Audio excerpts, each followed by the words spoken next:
name is Kevin Chin. I'm the founder of Arowana. Arowana is a global B Corp investment group. We have businesses in different industries such as electric vehicles, renewable energy, education, and most recently we've started a crypto mining venture called Carrot.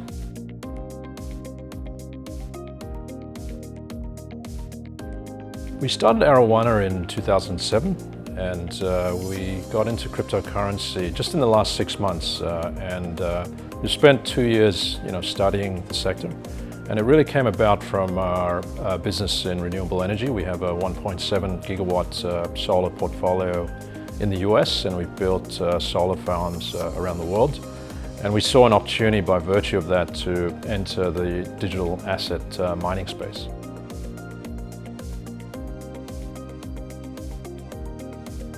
Renewable energy we consider to be very strategic in terms of building out a blockchain-based business, and we call it power to blockchain. And so how that sort of manifests is, for us, is that we want to own the renewable power sites and to be able to control that power.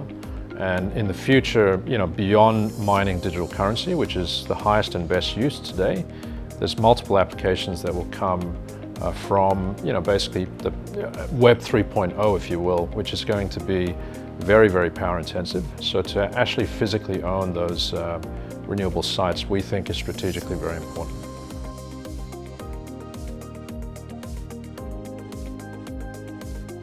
We're very much focused at this stage on the mining aspect of the cryptocurrency industry.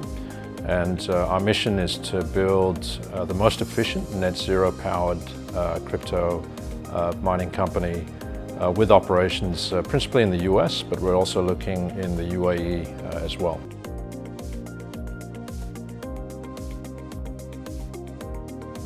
Regulation, without a shadow of a doubt, is going to impact, and it's not going to be a linear journey of growth. There will be bumps along the way, just as we've seen with other sort of technologies. But if you look at what's happened from a regulatory perspective, we've seen what China has done. We've seen the noises that are coming out of the US. Notwithstanding that, it hasn't deterred the growth of the industry and the adoption rate. It's the fastest growing S-curve, so to speak, for any technology adoption that human history has seen in recent times. So there will be the haves and have-nots from a regulatory standpoint, and you're seeing places like the UAE who are very, very supportive of wanting to build a crypto industry, and that will attract players and entrepreneurs and investment. There will for sure be places that are against it, and we've seen China show their position in that regard. But I don't think from an overall standpoint it will deter the growth of the industry. If anything, I think it will strengthen it, because part of any evolution comes, I guess, the refining aspect of regulation, which helps to sort of professionalize an industry and a sector.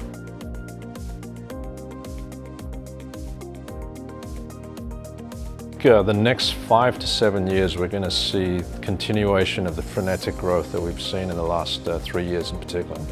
And underpinning all of this is blockchain, as I mentioned. So, if you think about it, blockchain is your platform, and there's really 3 components to the crypto industry, if you will. There's the currency side, which is cryptocurrency. There are the contract side in terms of smart contracts, and then there's the content side in terms of tokenization. So the 3 C's of blockchain, as I call it. So currencies, contracts, and content. So yeah, I think there's going to be 5 to 7 years of very strong growth, 50, 60, 70% plus. I think what's going to be interesting thereafter is, and this is not talked about a lot as yet, is quantum computing's impact on blockchain. Because quantum computing is the kryptonite for blockchain. It will, you can break every single code in blockchain with quantum computing. So what needs to happen, I think, in the next 5+ years is for blockchain to be quantum proof. And there's technologies that are emerging in that regard. As those technologies emerge, I think that will help to sustain the growth of blockchain beyond 5 to 7 years.